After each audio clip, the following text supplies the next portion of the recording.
spotted a rare little ritual in the wild. Welcome back to Little Ritual.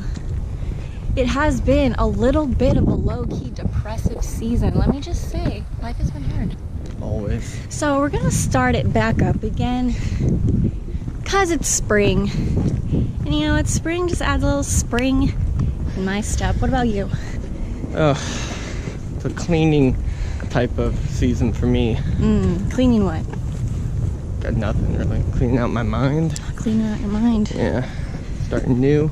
Well, you know, it's almost summer, so we'll have more time to do whatever the fuck we want. Let's start this off with a good sunny Sunday. We're going skating. Yep.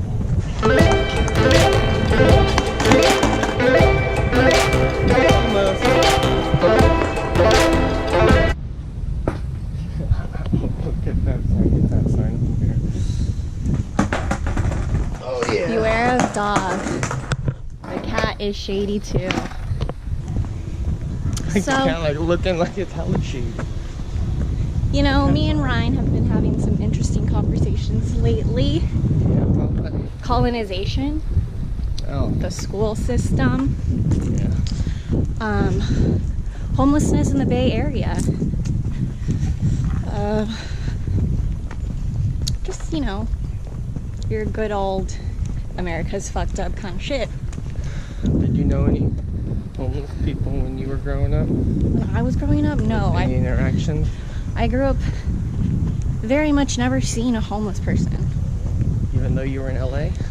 I did not live in LA proper. Ventura, you know, isn't the biggest place, but we definitely had homeless people. Not like a lot, but you know, me and my friends hang out in the camps, you know, underneath the bridges. Usually for them to buy us stuff because we were underage. They're nice. Yeah, Ryne Good made people. a lot of friends when he was younger, so to say. Well, homelessness in the Bay Area is pretty obvious. I think you can tell from where we live. We do not live in a very homeless populated area. This is privilege for you people. But if you take the BART anywhere, if you end up anywhere in downtown San Francisco, you will most certainly see homelessness. And as I've learned, homelessness does not just mean you do not have a home. It is whether you have a five-person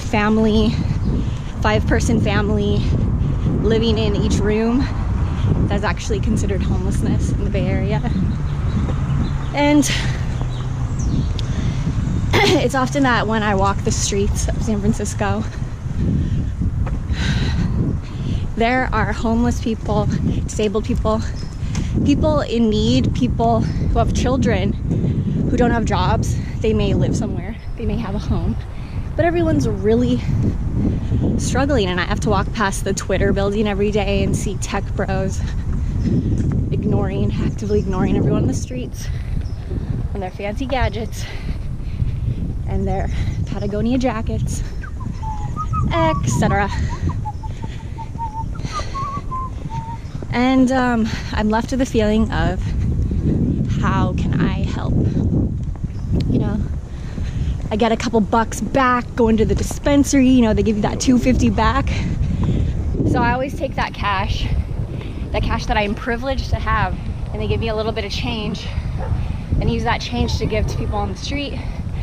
And that's like such a minimal, small thing to do that still leaves me feeling like I have not done enough. What can I do?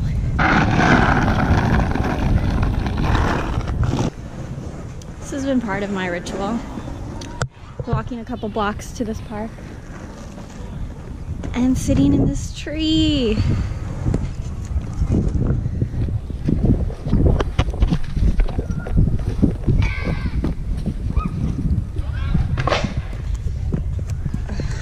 You know, there's all this nature around me, and I choose on a daily basis to just stay in my apartment where I feel safe, where I can control my environment, but it really helps to get out to just, I mean, observe this beauty.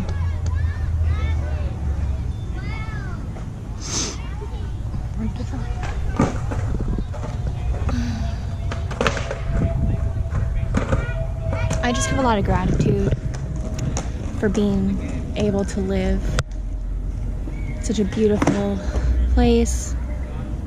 You know, people love the Bay Area because of,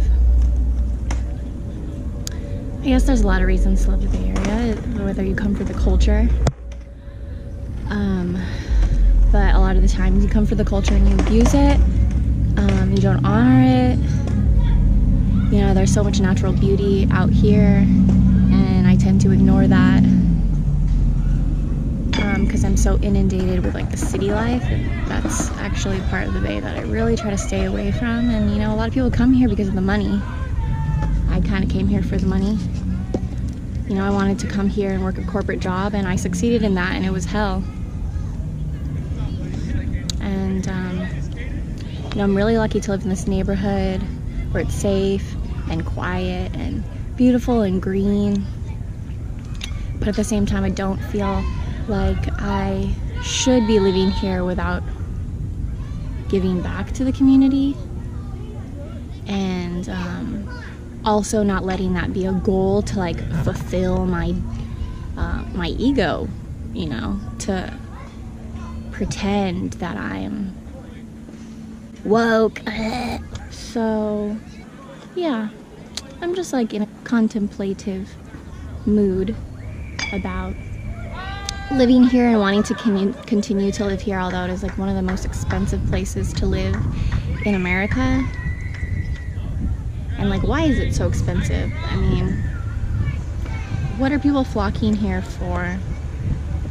What did I come here for? I honestly came here with the perception of the Bay Area still being that like alive, free love, like hippie sort of place, and when I arrived here it was no such thing.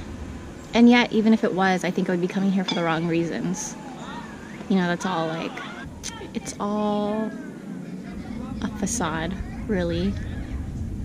The amount of awareness that I gained from coming here, I'm really grateful for, but at the same time, I can't continue to live in privilege without feeling like I'm contributing in a way that's meaningful and not just like, you know, an activist on an apple box proclaiming that I have done something.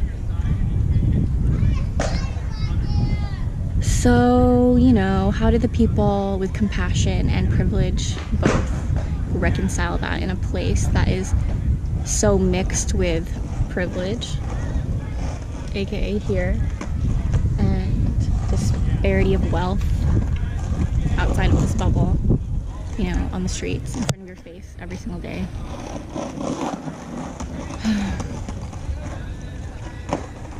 I feel like this past year or two has been me partly shedding out all of those things that make me feel guilty, those things that make me feel like I'm not doing enough, or that make me want to give up this privilege. But I realize the only way for me to help others is to like really get right with myself. Self-care, self-inquiry, self-reflection, and like being able to live in a safe, quiet neighborhood like this has done that for me, so that I could be in this place of healing in order to get better, like really be strong and be able to get my head on straight and, you know, go to school, build up the energy to be able to eventually work and do the kind of work that I think is meaningful. So,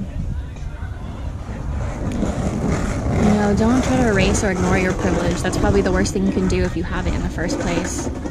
I'm trying to embrace it in a way that is beneficial to more people than just me. And that could just mean if I can't help all the people on the street, then I can at least help my family and be like well enough in a position that I can be there for my friends and for my husband and not burn out because I'm on this humanitarian trip.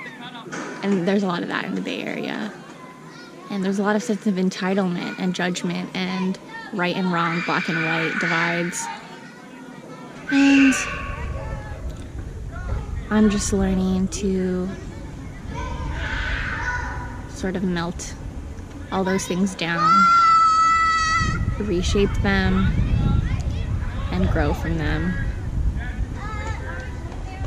So,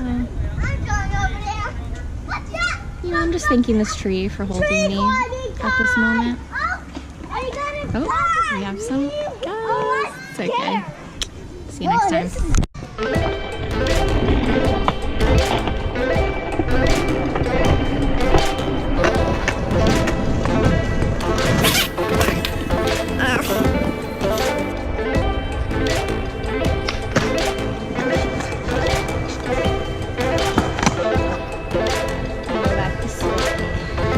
This is the bench that I sit on every day. Lay on this bench.